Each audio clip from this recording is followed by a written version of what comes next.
a little bit. So, my name is Brian Alderman. I get some credentials up there. I have my company that I do some training, consulting with. What we're going to do is talk about today is we're going to talk about the what's new in SharePoint 2013. As you saw with Steve's presentation, we've come a long way from 2001 to 2013. So we're going to talk about what's new. Now, I'm not going to dig into every detail for we'd be sitting here for days. We'd have to have food and water shipped into us and stuff like that. But what I'm going to do is kind of give you a high-level overview of what's new for IT pros in 2013 and introduce you to some sessions that you may be interested in attending to get more detail from an IT pro's perspective. I live in Scottsdale, Arizona. That's where they have sunshine like just 360 days a year. So I get to, I love to play golf. Again, like I said, I was supposed to be playing on the Masters Tours this week, but Steve asked me to present here, so I skipped it. Then I looked at the greens that they have out here, and I'm like, well, no wonder they play so well out here with the greens they have in London. I mean, if I had a cup like that to chip into, my score would be a lot better. So I think I'm going to try to get on the tour out here, see if I can improve my score a little bit. So this, at least this is the course that Steve plays at. So if he says I have a good score in golf, just take this in mind when you're looking at how he gets to putt. But this is really Steve afterwards. That's the reason he golfs, is really because the glasses are as big as the cups, so for the golf course. But anyway, so I think most of you guys were expecting Bill Bear to attend today. Unfortunately, for flight reasons, he didn't make it, so I'm not Bill Bear. I don't work for Microsoft. Bill does. I'm not a senior product marketing manager. Bill is. This is Bill's contact information. I won't respond. He probably will. So that's his Twitter handle. That's his email account. I'm sure he'd love to hear him. I think you should all tweet him at some time today and say, hey, we missed you, man. I hope the flight went well or something like that. So he knows I did talk about him and bring him into the conversation. Now, in a sense, I'm not Bill. If you haven't seen Bill, that's what Bill looks like. Anybody met Bill or seen him before? So that's what Bill looks like today. Now, I'm a little bit older than Bill. I'm not going to go numbers per se. But if you look at Bill today, this is what he could look like in about 15, 20 years. A little gray hair here, a little bit wider in the face, the hairline back. I don't have a forehead, I have a 5-head. So, I mean, it could be him somewhere down the road. So, you know, in a sense, if you think down the road, maybe you can kind of pretend that Bill Bear is here, and this is what he would look like in 15 years, all right? 15, 20 years. I don't know how old he is. So don't tell him I said anything about actually when it's going to happen, but that could be him somewhere down the road. So in a sense, he's here. He's just, I'm representing him from 15 years from now. So what we're going to talk about here is understanding the core platform investments that Microsoft made in SharePoint 2013.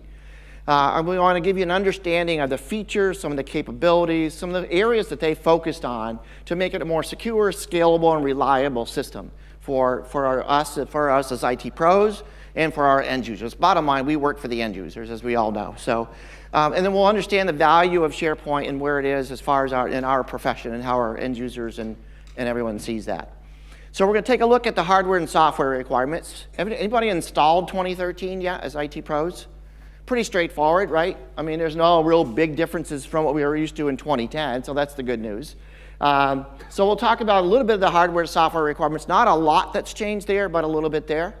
We'll talk about upgrading and provisioning. The thing I'm going to do, like I said, is I'm going to introduce you to other sessions that are going to be presented over the next few days. So if you're not quite sure where you want to go yet for the IT Pro track, I'm going to introduce several sessions for you that may be interesting, that you may be interested in for getting into more of a deep dive than what I'm going to be able to do over the next hour. That's going to introduce some of the service applications and framework, as well as some performance and availability. This is a fairly hefty slide deck, so I don't know if we'll get through all of these, but we'll make a best shot at it.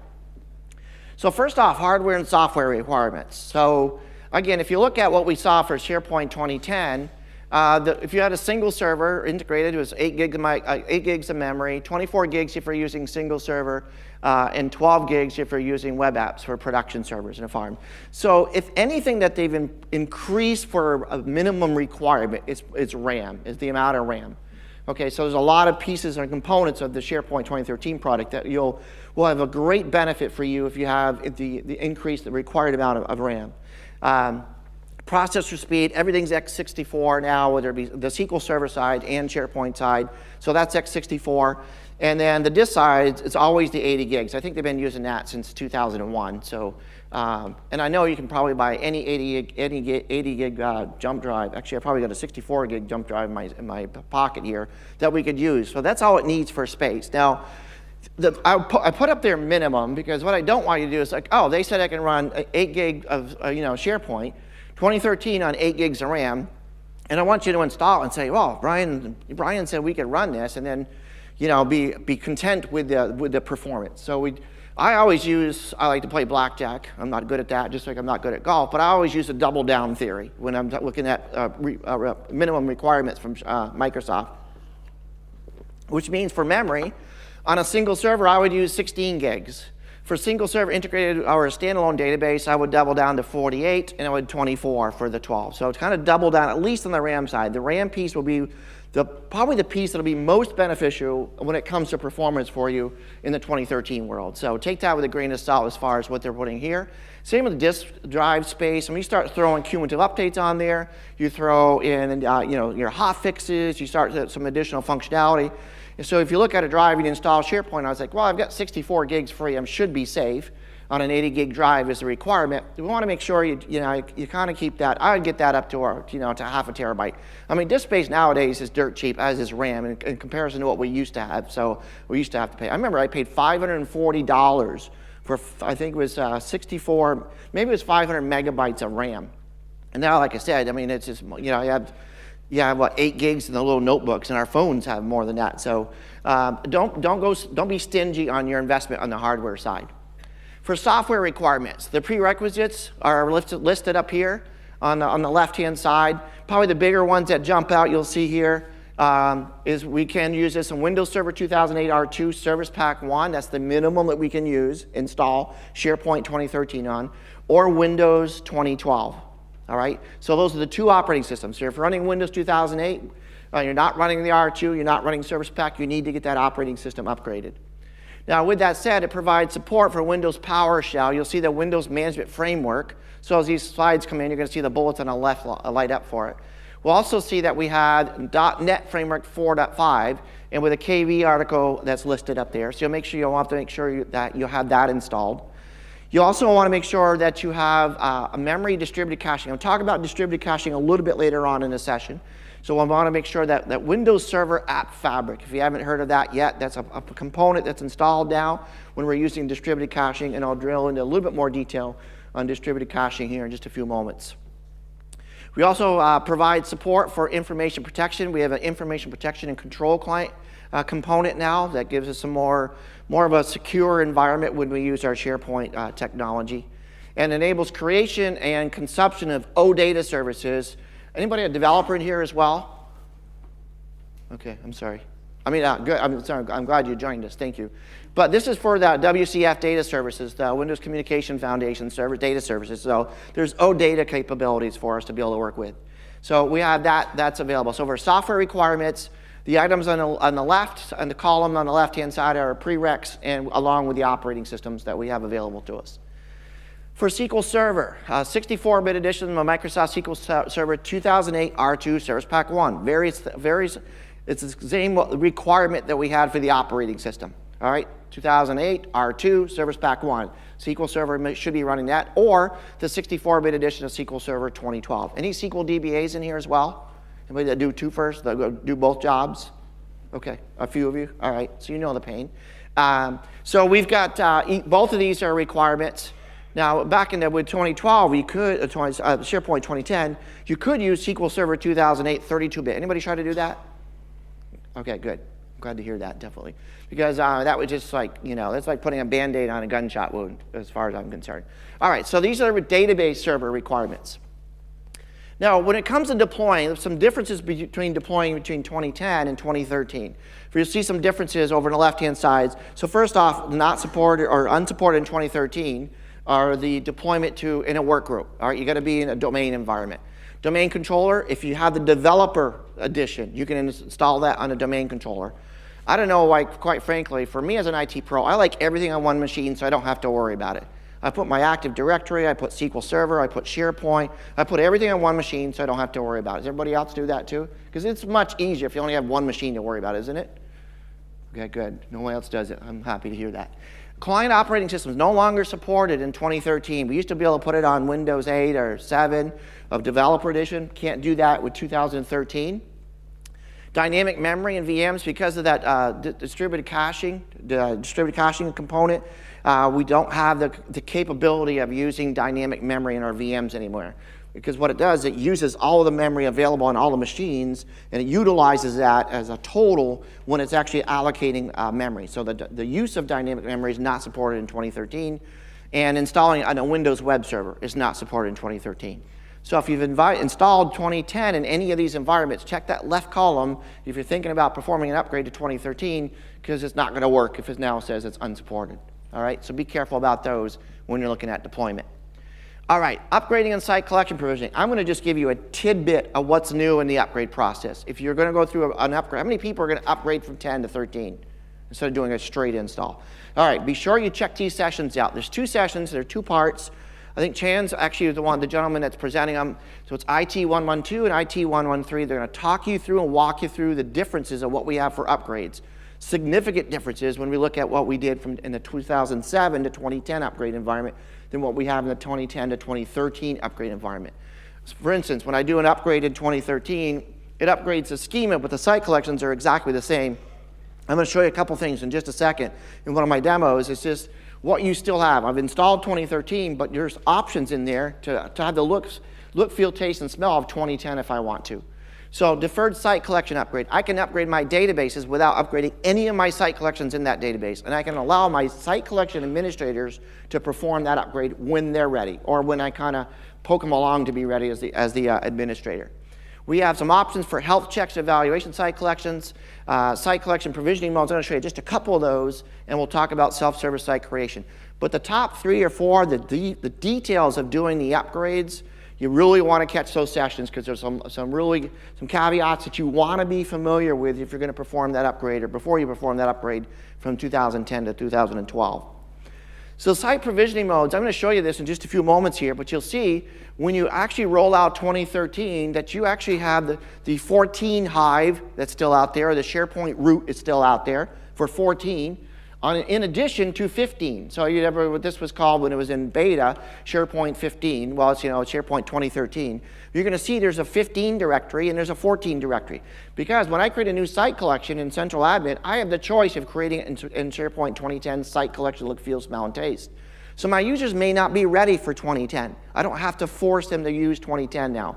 I can upgrade my SQL Server databases from 2010 to 2013, which updates the schema. So behind the scenes, we're upgraded to 2013, but my end users in the site, at the site collection level, don't even know that they're running 2013 back there as far as what's going on behind the scenes. They can have the same look, feel, smell, and taste in the 2010 world as they did in the 2010 world. I'll show you that when I go in and create a site collection in just a few moments here. But you'll see when I drill down that I've got the options of using, the reason I have the options of using 2010 or 2013 is both of those directories are out there, and I can utilize both of them. So I'll go in and show you that in just a second here.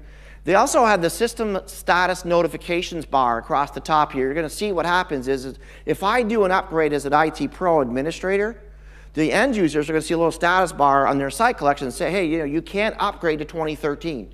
So I've done my schema upgrade as the IT Pro, and my end users can choose site collection by site collection as to when they want to be able to perform that upgrade to 2013. We'll give them a little notification that we are going to be able to do that there is an upgrade available here.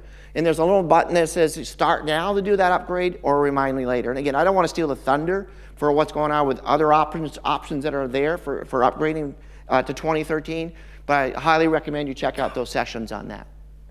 I can also set this up to say I'm going to put the database in read-only. So this is an option for us. This status bar, we can actually use some get our developers involved, and we can customize that bar, that status bar. So in addition to just putting the messages that we're getting here, we can put custom messages out there. Like this one saying, for instance, please bear with us, we're going to be doing an upgrade this weekend or something like that.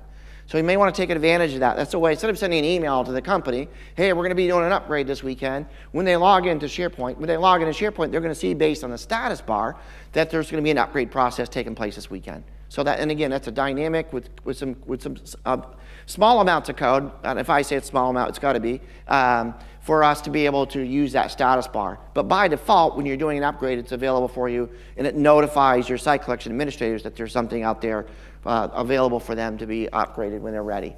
And again, check out those 2 sessions that I mentioned. Self-service site creation. So that's been improved in 2013. What this allows us to do, remember in 2010 and in 7, we could configure it to allow users to create a new site collection.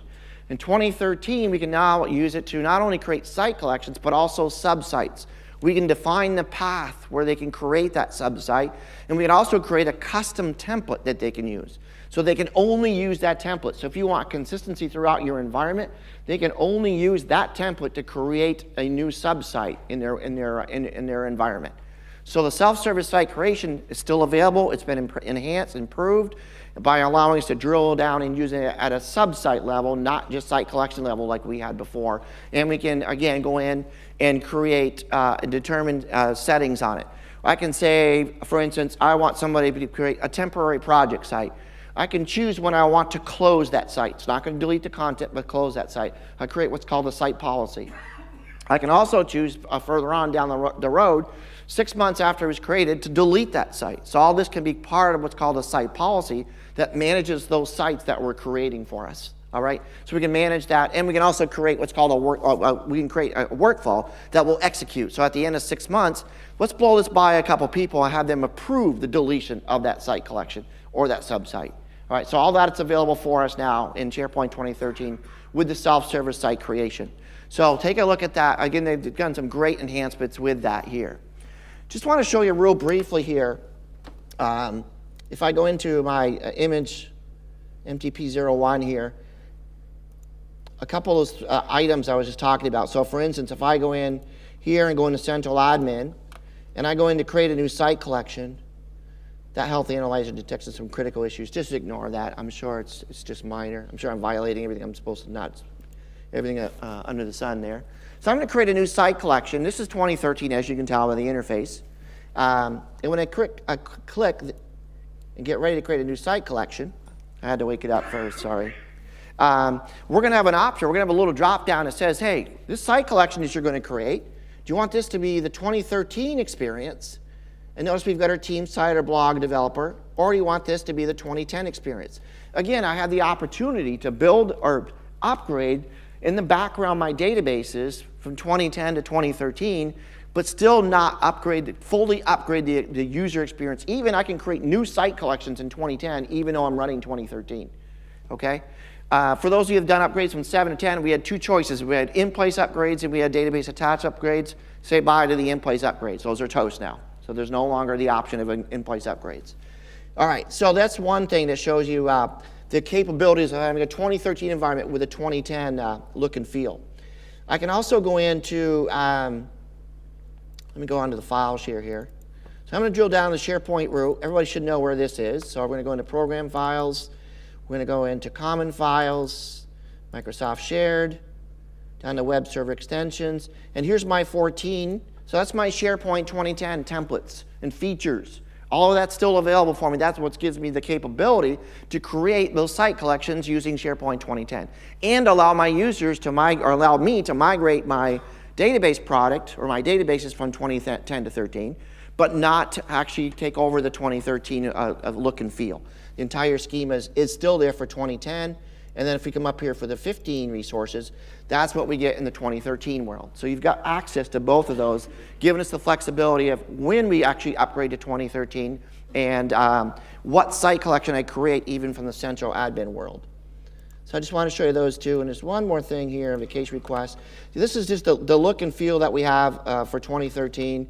So this is a 2013. If I go in here and go up to, I used to call it gears, then I heard Steve call it a cog.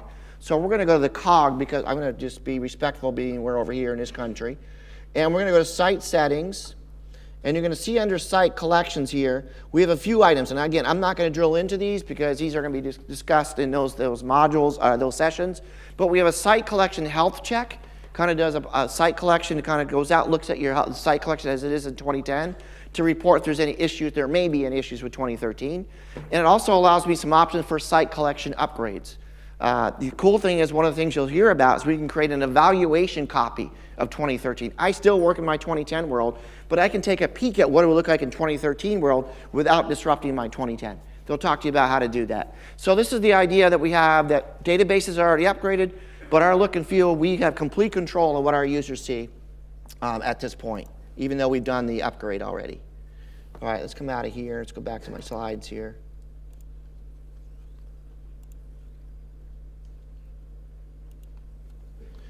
All right, service applications. You know, that was a big upgrade for us from 2007. 2007, we had the shared service provider. 2010, they introduced service applications. We have more service applications in 2013. We lost a couple, we gained a few.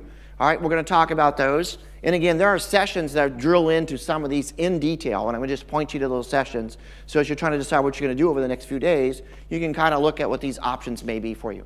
So for the user profile service, that Spence guy you guys have been hearing about, he knows a little bit about user profile services. Anybody ever read his blogs? I think he sleeps, dreams, and that stuff. I don't know. So he's got a session on setting up a user profile service, the ins and outs and ups and downs and that.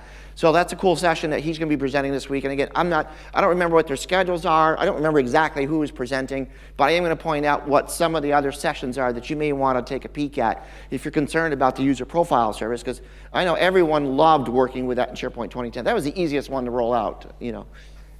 Exactly. So take a look at that one. And again, I'm not going to get into more detail. They did bring a piece back to you that I think you'll be excited to hear about. So you might want to check that session out. With that, you've got this option right here. This is probably the coolest thing I've seen here that they brought back, is use the SharePoint Active Directory import. Remember in 7, we could just import from Active Directory. In 2010, now we had to do the whole synchronization, and we'd actually turn on the user profile synchronization servers and sit there and go out to happy hour and come back in a couple days, and that service would be started for you. What they've done is they brought back that piece of 2007 where you could just do an import from Active Directory if you want to, and not go to happy hour every time you wanted to start that service, the synchronization service. Again, Spence will drill into that for you, but that's probably the coolest thing I think they added when it comes to the user profile service. Social data and My Sites, they've done some upgrades on that. So there's really two areas that Microsoft focused on when it comes to service applications, or the service environment or end user environment, is increased or improved security or search capabilities in the social environment. So you'll see, as you can see here, there's social data and My Sites. There's a session, it's an information worker session. So it's not so much on how we configure as an IT pro, but it's information to take into consideration, because often as IT pros, we get asked, what do you think? Should we roll out My Sites or not from the company? And this will give you, this session on that, I think Bert is actually presenting, it will give you an idea as to maybe some considerations that should be going on in your mind when you're having a discussion as to whether or not My Sites is going to be good for your company. How many people use My Sites? All right, cool. All right, so, and they've improved that with news feeds, following, social tags, more Facebookish, Twitterish look than we had back in 2010. All right, so you've got mentions and @ signs and all that cool stuff. We have news community sites for discussion forums. All right, so we have a community site template. We have a community portal template that can be done at the site collection level. All right, so we have those for options. And again, I'm not going to talk too much about it all. They're a little bit more resilient and scalable. And now our social data, instead of it being stored in a special database, it's actually stored in the content databases. So that's a little bit of a change when it comes to the architectural piece of that. So if you're curious about, all right, what are we going to do about My Sites? I would say about 50% of you have already rolled out or are using My Sites. The other 50 are unsure. You may want to catch this session as time to kind of figure out whether or not it's something you should be considering. Oh, I forgot that little. Did you guys see that? Let me just, in case you missed it, let me go back and show you that. Here you go. See that? Social feeds. All right. I want to make sure, because that was just a jazzy animation that we threw in there. All right. Application management service. So everything now is an app. So if you've been in 2013 now, if you create a new document library, you have an app. All right, so everything's an app in 2013. Our developers that make the big money, they actually can now go out and create apps for us. You can buy applications. So if you got a corporate catalog, which means you're on premise, you can actually have a developer internally create apps for you, and you can download them to your sites or site collections. And then you also have, if you're more in the Office 365 world, you have apps that you can purchase. All right, so developers can make some more money on developing apps that might be beneficial to us here. So this app here, right there, that we've got was in a corporate catalog. We're using it not only from the corporate catalog, but we're also using another application that we purchased. So we can have a hybrid approach with these applications, this app management service. So it's another service, and again, session 103, IT 103. I can't remember off the top of my head who's presenting that one, but take a peek at that one for the app management service. Very powerful. Like I said, if you've been inside of your site collection, everything now is an app, and you can add more and more apps, and there's more apps available for you, both on-premise and with Office 365. BCS, Business Connectivity Services, some enhancements to that now. Their app scope, speaking of apps, their app scope BDC models, business data connectivity models. They've had some improvements with performance on the external list. There's some enhancements that way regarding drop-down lists for data filtering. So that's kind of all built in, makes it easier for your end users. And we can also have a sort filter, so that way that can be done in a browser or in the list instead of in the browser. So it's much more efficient. They've made some performance improvements with that. And again, back to the OData for BDC, and we're communicating at the WCF with SQL Server or .NET apps. So some improvements with the BCS world as well. SharePoint translation services. They actually have rolled out a machine translation, language to language. I can have a topic or a document that is in English, and if I've configured this, and I would say this is probably one of those, as you can see, you have to have some requirements. App management service must be started. It provides cloud-based translation services. User profile service proxy has to be in your default proxy group. Those are all requirements just for get this even rolled out and used. It translates documents, pages, and entire sites. So now I can actually have a document or a site that's in English, translate that to French, and then have the crawler crawl that for the search, and then be able to search for it in French or in English. So it gives us much more flexibility with the language translation and more options with that language translation. And as you can see, we've got I Love SharePoint up there, and we were able to translate that into a few different languages here. Let me go show you. This is up in the cloud. That's already out there. So I've got a document here, and I'm going to go open this proposal for humongous insurance.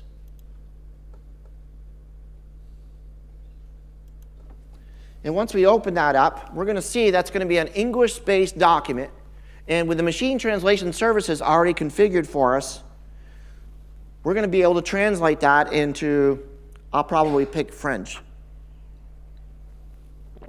when it opens here. And we're going to be able to take that document and translate it into a different native language, and we're going to be able to see that. It goes fairly easy. Let me just scroll down so you can see that this is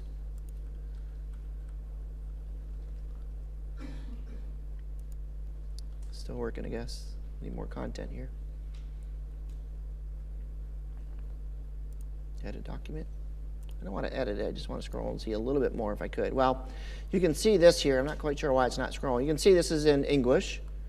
We simply come over here to File because we've got this all set up, and we click on this Translate option, and you choose, depending on what language packs you've installed, you choose what language you want this to be. I'm just going to pick French, and we do an OK, and it's translating it. Now, it should present that document again. Again, I'm not quite sure why it wasn't scrolling down. This is a good-sized document. So it's translating that good-sized document into French now. And like I said, we could have this as a separate site if we want to. And if we do that, we can have both of them crawled, and now they're both searchable depending on what language I want to search it on, either English or French here. All right, so our doc should come back up in French here in a sec.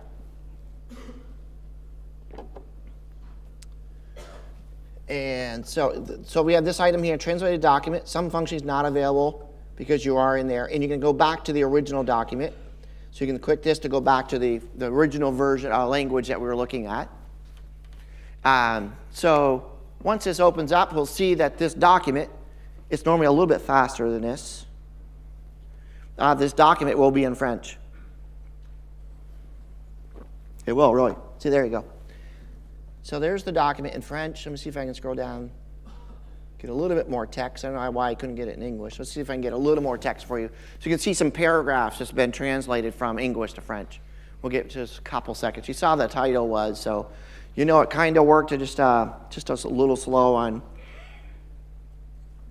getting a little bit more text displayed to you here. But it's like I said, there's some prerequisites. It's probably one of our heavier hitters when it comes to configuration for IT pros, when it comes to configuring some of the new service applications. So just to make sure there's some good articles on how to configure it. Make sure you're familiar with those articles. Make sure you've got all the prerequisites set up so that way when you do run it, it will run for you. All right, you're probably sick of watching it spin and not seeing anything. We'll let it just run a little bit, chunk in the background, and I'll come back out in a minute. We'll go back to it. We'll see if we can see some more information in French. Work management service. How often do you have a task, and you have a task that's in SharePoint? You also have a copy it over in Exchange. You have it in Project Server. This is another new service application, and with this service application, now these environments, Project Server, Link, SharePoint Server, we can configure them so when I update it in one location, it's synchronized throughout the other applications. So these applications now all talk to each other. I don't have to update it in 4 different locations. With this service application installed and configured correctly, these components can be used to communicate with each other and stay synchronized with each other. So I update it in Exchange, and it'll automatically update it with SharePoint Project Server if it's a task, say, for instance. So Work Management Service is another new service application that you want to drill into to get you that consistency throughout the different environments. Again, it's back to integration, where Microsoft wants all the products to be integrated, and so they're trying to get these guys to talk to each other a little bit more often and keep them synchronized. So task aggregation between these products can be configured using this Work Management Service application. So a little bit more about these. Aggregated SharePoint user task. It's displayed in my site, so you can actually see what the current status is from those products. Requires a user profile service and search service to be configured before you can configure this one. So I'm giving you some of the prereqs that are out there. It uses timer jobs that were introduced pretty much in 2010 to synchronize between Exchange and Project Server. That's where we get our tasks that are going to be able to sync up with.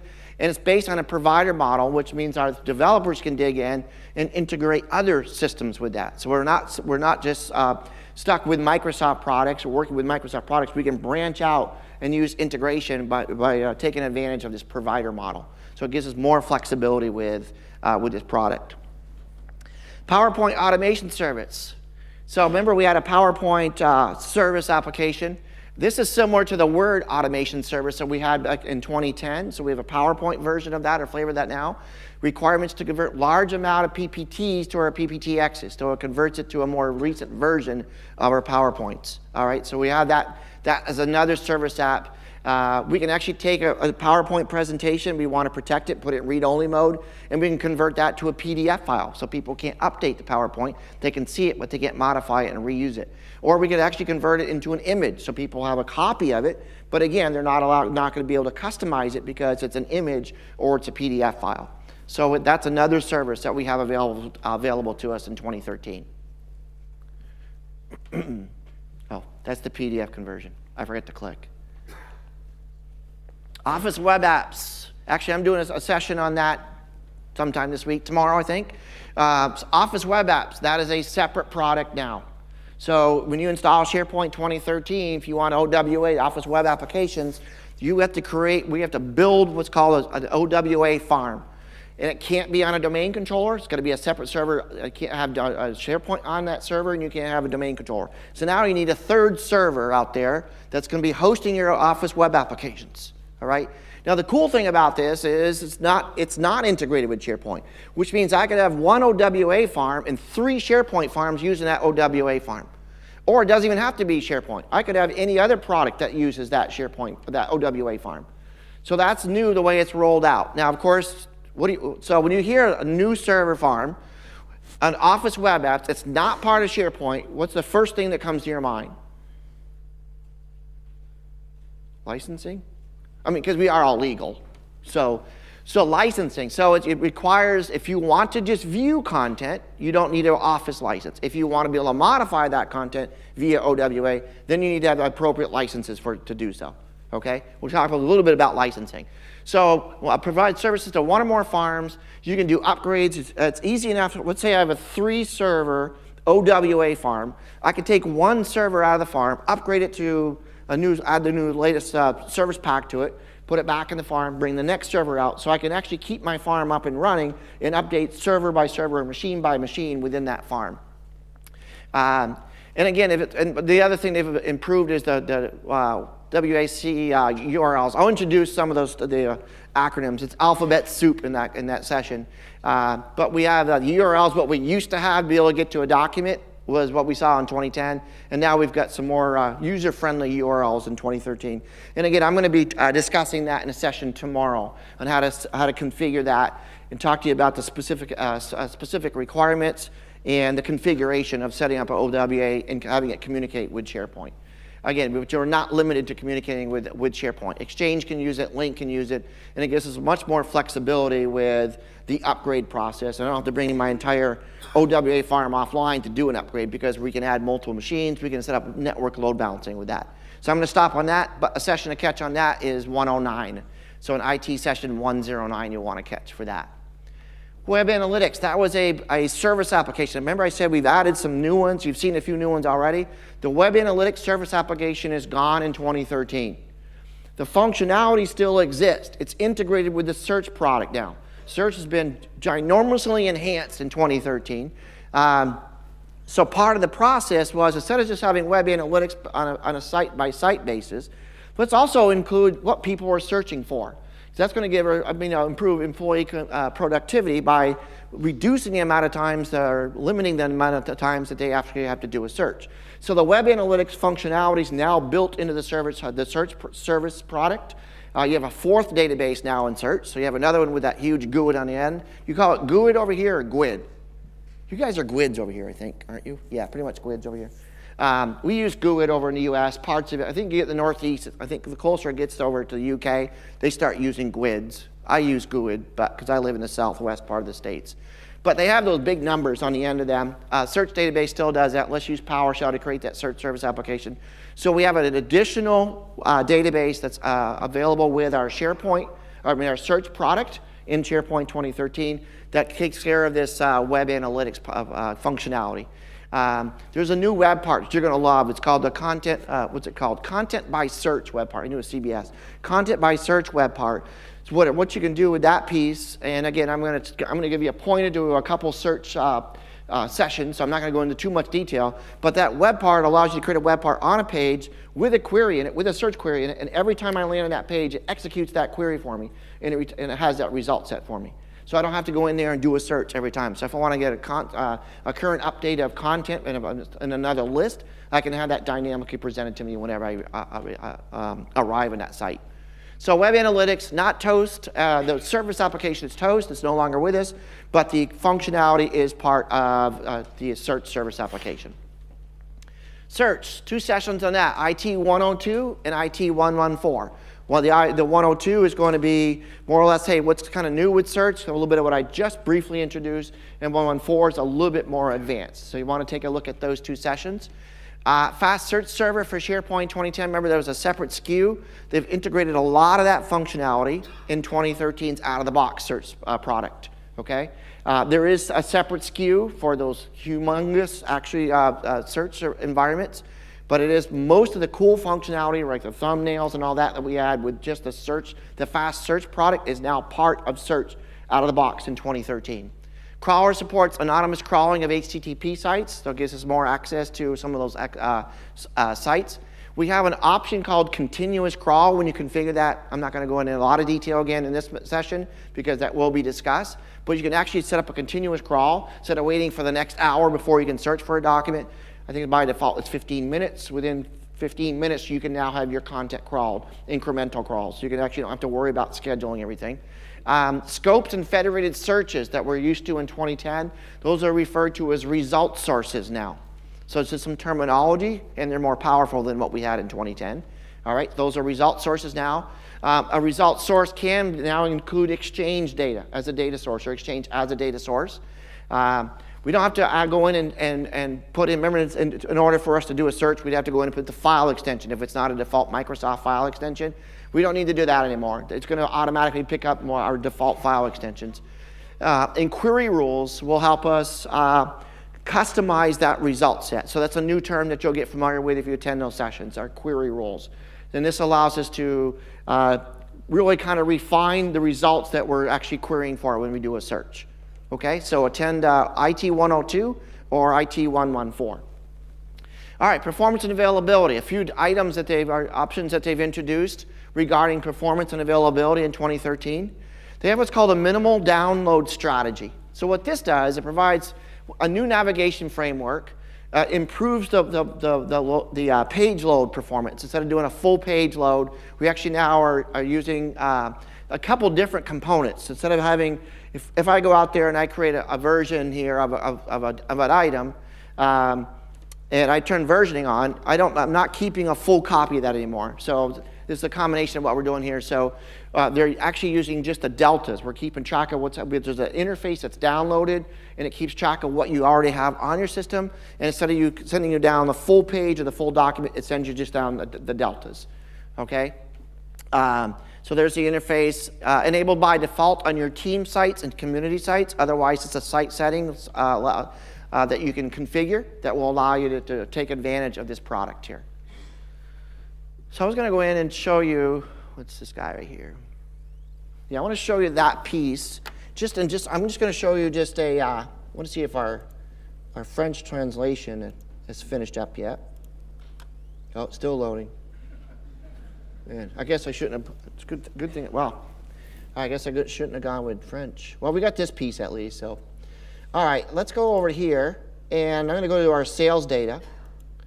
And this is an example of improved performance because of the download strategy. In the old days, it would have to, if I wanted to sort or filter content, it would take some time because of the process that was required behind the scenes. Thought I clicked on this. Let me try it one more time.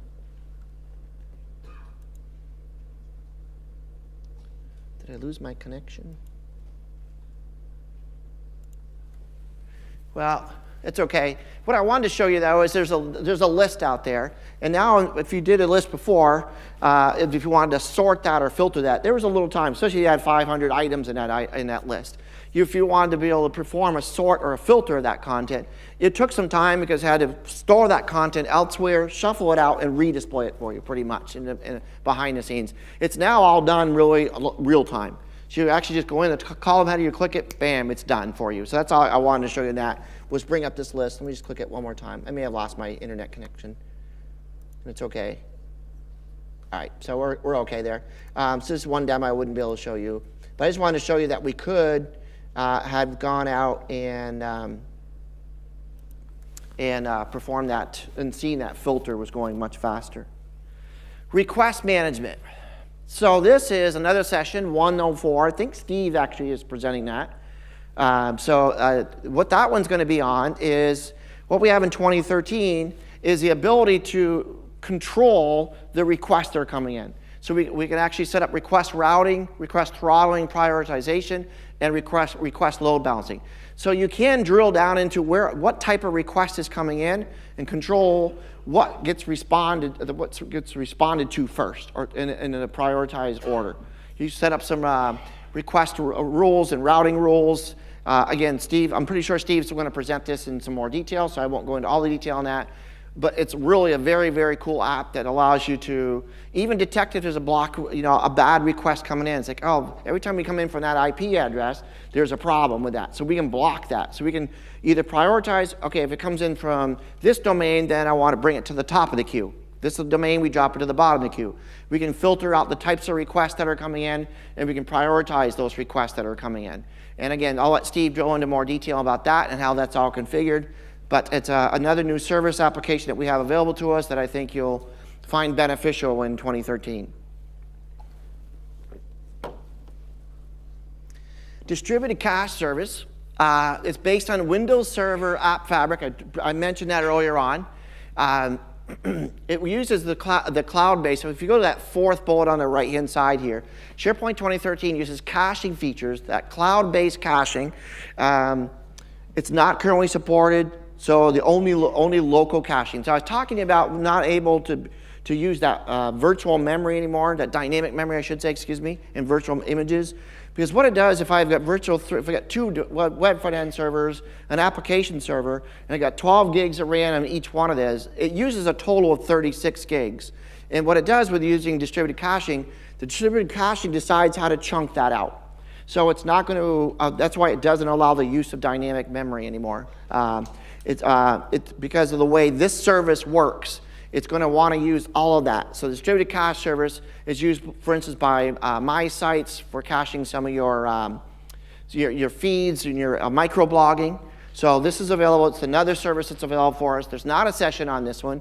So I highly recommend you take a look at this and figure out how you can utilize this and really understand what's going on behind the scenes. As IT pros, you may be looking like, well, I used to be able to set up dynamic memory for my virtual images. Well, you're going to have a restriction now. I won't call it a restriction. You're going to have the advantage of using distributed caching, which prevents you from using the dynamic memory. So take a look at distributed cache services, the service, and you'll see how it's used, it benefits the user, and you'll see how it's utilized at the application and the database tier level. Oh, I forgot my little button. I don't know if you guys saw that. I don't want you guys to miss any part of the presentation. Check out between the users and the application. All right? Okay. I want to make sure you didn't miss anything. Okay. I forget some of these little things. Shredded storage. Files are shredded and stored in SQL Server. So what this does, it actually, again, it kind of, instead of making the round trips back and forth to SQL Server every time, it's actually trying to find out what are you using the most often, keeps it local, and it allows you to utilize what's called shredded storage, and it prevents those round trips. I don't know if there's a fancy, I can't remember if we put on this. Okay, right here, yeah. So SQL Server, so if we start with the client, request submitted to the web front-end server. Request is then submitted from the WFE to SQL Server. SQL reads and transmits the information back to your client. All right, more stuff to come. And then coming back through, the change is stored and merged. So the document updates and the differences are submitted to the WFE. So now instead of sending the entire document back to SQL Server, it's only the deltas that are sent back. So again, we got improved performance because we're not making all those round trips out to SQL Server every time. So we get better performance with our shredded storage. So updated bits are mapped to your blobs, your binary large objects. And again, if you have versioning turned on, instead of having a full 20, so if you have a document right now in SharePoint 2010, that's 20 megabytes, and you just start to turn versioning on, and you don't configure automatic pruning, you got 50 copies of that out there. All of them is a full copy. Well, in 2013, it's going to just be the deltas in those versions. So we're not going to have full copies. It's not going to be 20 megs for each one of those documents now. Something we've needed for a long time, specifically for disk storage, for the overuse of disk storage. So shredded storage, take a look at that, drilling into that. I think you'll find very beneficial when it comes to saving disk space. That brings us into the data platform here. Because of that, we're reducing the amount of I/O that when we're actually performing any versioning or performing any updates to any items in SharePoint. Use of SQL Server sparse columns are also introduced in 2013. For those that were talking about DBAs, I asked who were DBAs before. What this does, it says right now if I go out and I create a column, and if I don't use this as a sparse column, and not every data type can be identified as a sparse column, it would actually just allocate space for that just in case I used it. What this does is a sparse column that we can create in SQL Server and utilize. It can be utilized by SharePoint. If it's a null or there's no content in there, it's not going to allocate any disk space. So you can save up to 40% space in disk storage because the zeros or the nulls aren't going to consume any space in your SQL Server databases, in your tables. So it's going to help with the size of our databases that are specific to SQL Server, or the SharePoint, I should say, within SQL Server. Governance. Everybody have a governance plan in place? You got a little one? Or you? Oh, okay. You get a big one, yeah. So there's either none, or there's 75 pages that no one's going to read. So how many people have got a reasonable sized governance policy? How many people have governance policies? That's really good. That's really good. I mean, most of the time my people are like, yeah, we don't have time. So if you do have governance, that's good. So the process going through building a governance policy, was it painful? Yeah, probably a little bit. But is it worthwhile when people come up to you and ask you? And I know Brad Smith is going to be talking about, I don't know what session number, I just realized when I popped that up that I should have a session number for him. But he's going to be talking about what is governance? Why do we need governance? What governance is not, or what it shouldn't be, and what the advantages of governance. But when we come down to governance, really we should have some sort of governance policy. Most places don't. That's why I was surprised to see as many hands come up right now. But most places don't have any type of governance policy, whatever. Or if they do have one, it was written by a legal department and 15 lawyers, where people look at it and by about paragraph 2 is like, yeah, I don't care. I'm done with this. So if you do have a governance policy, keep it simple, keep it short, or at least keep a copy. Maybe you have a 20-pager and have like a 1-pager that you can hand out to people, or that you can discuss with people, during a meeting. Because if you walk in a meeting and say, yeah, we got a governance policy, awesome, great, I can't believe we finally have one, and you hand them a 20 or 30-page document, they're not even going to look at it. They're going to try to figure, they're going to start thinking, am I going to have Kentucky Fried Chicken today? Back to McDonald's? They're going to be checking out, okay? So if you do have a governance policy, just a couple of things. And again, check Brad Smith's the schedule. I know he just got moved to today's, his sessions got moved up today. I don't recall off the top of my head when he's coming, when he's discussing this. I know it's today sometime. But you may want to check that or catch that conference or that session about governance, and because he's going to really take it back a notch and say, what is governance, and why do you need governance, and what are the benefits in governance, and what are the downfalls to having governance out there, and some ideas to take into consideration. Like I said, keep it simple, keep it short, or people aren't going to look at it. So anyways, check that session out. I know it's Brad Smith, and I don't recall, unfortunately, off the top of my head what session number it is. I forgot to add that one. But with that said, user licensing enforcement, bottom line, it's all about licensing for Microsoft. I mean, they're a software company, but more importantly, they're a licensing company. All right? So it enables licensing assignments. So now we can actually enable a licensing to a group, an Active Directory security group, not a distribution group, but a security group. This gives us the opportunity now to identify who gets access to particular objects if they have the correct licenses. So if I have OWA out there, and I have Office licensing for that, for over Word, we'll say, I can identify that this group of people in the, in the London sales group has access to that content, to be able to open that Word document using the OWA. So we have licensing. It's all managed by PowerShell. I'm sure everybody a PowerShell guru by now. Who still uses STS-ADM for managing their farm? Anybody? You do? How's it going? Still good? All right. Be careful, because someday that's going to be gone. It's still there. I think it's still hanging out in 15. I did check that. It's been a while since I've checked down in that SharePoint root, but it's still there. I don't know what switches are there. They probably just pulled all the switches out. But anyway, all of this is all managed by PowerShell.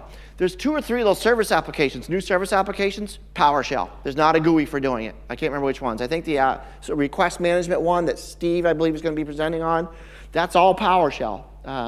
And as I'm sure you've heard this before, but PowerShell, if you learn it with SQL Server, you can do it with SharePoint. If you learn it with SharePoint, you can do it with Exchange. All you have to do is understand the different commandlets, so it'll be beneficial for you doing that. I didn't see a session on PowerShell. I don't recall if there is or not. But if you haven't caught anything about PowerShell, it's like, yeah, I may want to get familiar with it a little bit. You may want to check to see if there's at least an intro to PowerShell. If not, there's something online with them now. There's plenty of topics online. Oh, I forgot about my little slide deals I put in here. So licensing attributes associated with user objects. So we got user number 1 over there with the user profile. The policy determines which objects are presented to that user based on the licenses that they have in that group. Members of this could be a SharePoint, an Active Directory group. All right. The objects are then presented to the user based on the licensing object. And lastly, objects, if I run into a situation where I exceed, let's say I've got 50 licenses for OWA Word, and I've got my 51st person that just came in and tried to access it. Not going to happen, okay? So it's just going to get some sort of nice little message. Do you guys notice the error messages are not more calm, more soothing in 2013? They're not like denied. It's like, we're working on that for you. We'll get right back to you. So part of that is when it goes back to the licensing piece of it, again, driven by PowerShell commands, first off. Secondly, It's driven, the licensing piece, it can be associated with Active Directory groups, which makes it much more powerful than what we had before. Okay, so SharePoint 2013 provides 4 items here. A comprehensive solution for connecting information workers, all right? Structured processes, compliance, and IT investments. Optimized environments for how your people are going to be able to work because of some of the new options and new services that we have available to us. And it's easily managed. It's familiar to what we've been using, and it's a well-integrated platform. So from an end user's perspective, that's that way. For us as IT pros, there's a few new service apps that we have to be familiar with. Some of them are a couple of them are a little tricky. They're based on PowerShell only. But really provide some strong benefits for us when we're using SharePoint 2013. So you'll want to get familiar with those. All right. So more information. So learn more. You can go here to sharepoint.microsoft.com if you want to get more information about that. You can download the evaluation experience, SharePoint Server, Office.com preview. So if you have it rolled out, you just want to take a peek at it, you can actually just download that, I think it's a 180-day version of it, and take a peek at that. And that way you'll get hooked on it, then you'll want to buy it. And then you can hit the TechNet articles to get some additional knowledge through training there. And of course, Combined Knowledge, for you guys who are local here. Combined Knowledge offers training throughout the world regarding SharePoint. Additional resources, SharePoint Server's 2013 Preview IT Professional Reviewer's Guide. By the way, guys, you'll have access to all of the slide decks that you see this week. Every slide deck, and Chris has already taken a copy. He wouldn't let me even start talking until I gave him a copy of my slide deck. So apparently last year I didn't send him a copy. I don't know what that was all about. But every slide deck that you see, or if you don't see, you'll have a CD or DVD sent to you at the end as a registered attendee. You'll see everything. So if you're looking at like, dang, I'd really like to catch this one and catch this one, because there's a couple developers and IT pros in here. Catch the ones that you're most concerned with, and then you'll have everything else that's going to be on their DVD for you. So if you didn't realize that, you will have that available to you. So another site here, SharePoint Server 2013 on TechNet. There's information about that, and specifically what's new. There's some videos out there if you want to go and view those. All right,